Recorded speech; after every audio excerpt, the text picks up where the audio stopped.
What's going on, guys? It's Nando back with one more video. And let's go ahead and celebrate that win by Real Madrid. To all my Real Madrid fans out there, to all my Cristiano Ronaldo fans out there, drop a like because he is great. They are great. Subscribe if you haven't done so because we talk about technology. We do reviews, we do impressions, we do unboxings, and drop a like if you like some soccer, if you like some cameras, and just drop a like because you're cool and I appreciate it. Guys, we are doing an unboxing on a new camera that I just bought. And this new camera right in front of me is from Canon, and this is the Canon EOS M6.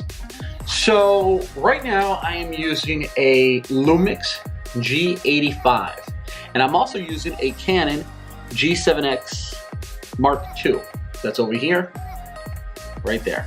And I have been wanting to get a second camera, possibly a third camera, to complete what I believe is the perfect combination of cameras, not only for my YouTube video and my YouTube channel, but also for videos out and about. So far I've been using the G7X Mark II as my point and shoot go-to camera, vlogging camera, I don't really do vlogging, and this Lumix G85 as my stationary camera for YouTube, talking in front of basically in front of you guys, stationary.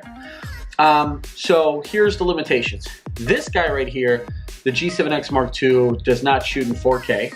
And that's a Canon thing. It's not just a G7X Mark II thing. Canon just refuses to put 4K in their cameras unless you go like crazy up in price. And then the Lumix G85 does have 4K, and I love the dang thing. I love it so much. It offers so much bang for your buck. So why am I getting the Canon M6? Well, for one, this guy does not have 4K, and that is frustrating. But I have spent the last few weeks doing research, deciding upon the A6500 with that amazing autofocus and 4K capabilities and small mirrorless slim package, blah, blah, blah. I've considered other Lumix cameras. I've considered a bunch of about everything, really. And here's the way I see it. I've already got a 4K camera, what I'm shooting on with now. And what I don't have is a solid go-to camera for autofocus. The G7X Mark II offers very good autofocus, but not phenomenal autofocus. Canon EOS M6 offers is dual pixel autofocus technology. And that, aside from Sony's autofocus, is the best autofocus in the business. And you'll basically be hard-pressed to find a video where someone bashes Canon's dual pixel autofocus technology. So I figured the M6, which offers a small, thin body, a little bigger than the G7X if that, and definitely smaller than the G85, which is already a pretty small camera, with a flip out screen, with the ability to add external mic. Those are the reason why I decided to get this guy. Now this is obviously a kit, so it does come with a kit lens. I haven't looked much into what other lenses are available, but I don't plan on buying other lenses at this time. I don't need them for what I do for YouTube or for when I'm out and about.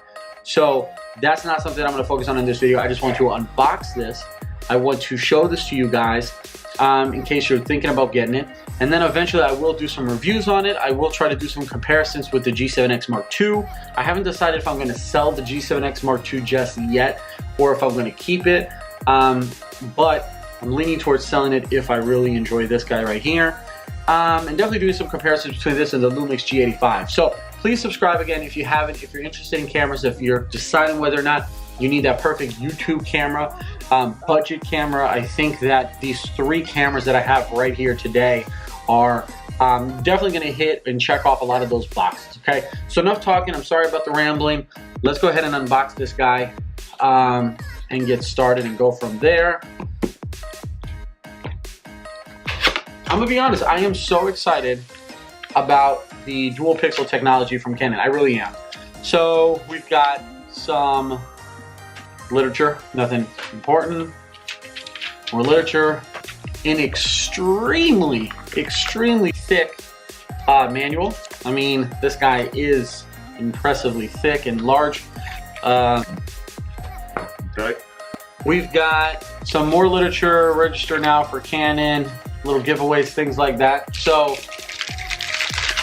wall outlet charger.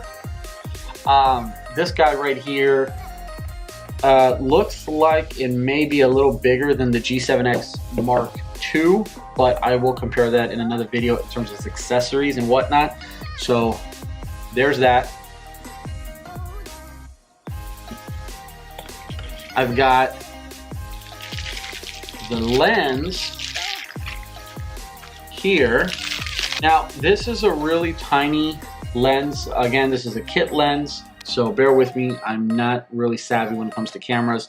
That's what it is. It's a 15 to 45 millimeter lens. So we'll put that right here.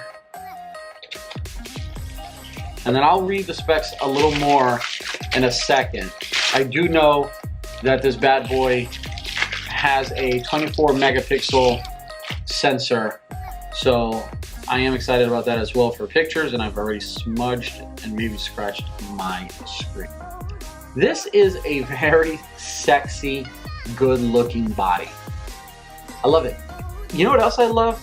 You see these little guys here on the sides? You see this?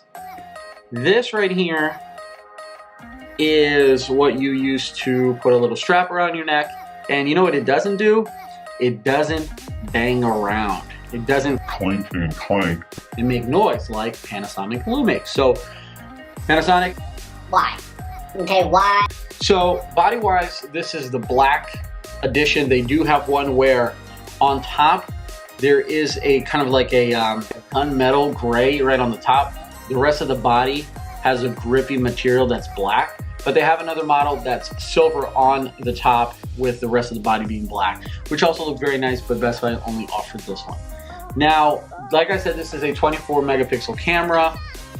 It comes with all the bells and whistles that we expect from Canon cameras in general. Dual pixel autofocus is exciting.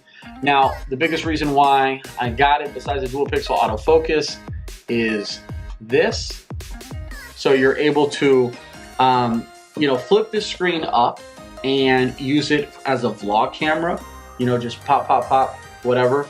But I don't vlog. Another thing that's exciting about this camera is the ability to go ahead and attach an external mic. So right here on the side, we have a USB port and a headphone port or a microphone port right there.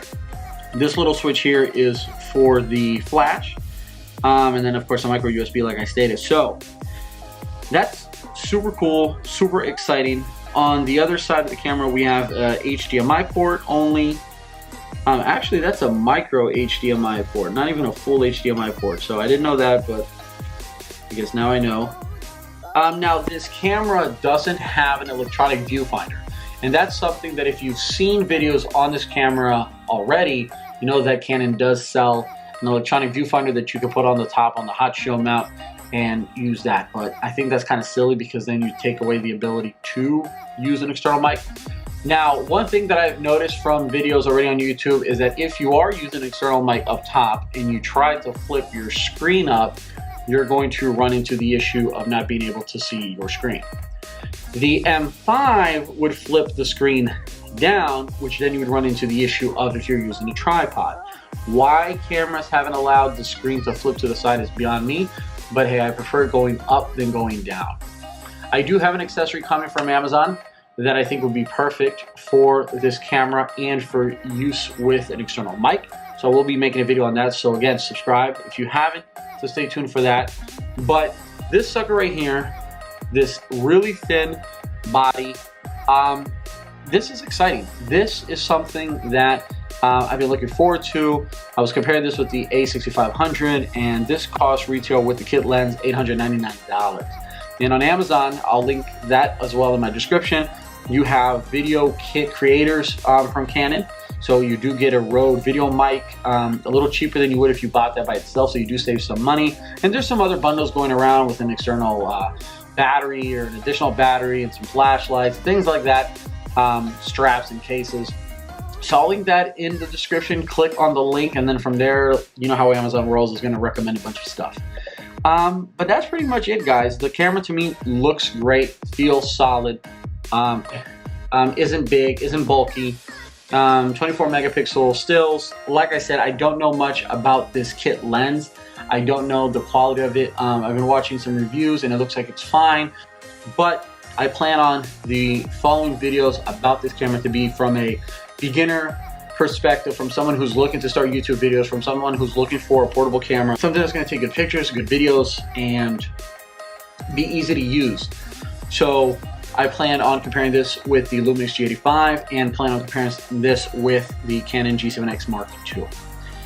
And that's it. Sorry if I rambled, but I am excited. And stay tuned for more videos. It was Nando, Real Madrid won their 12th. I'm out with this video. Catch you guys in the next one. Peace and salute. Stay geeky.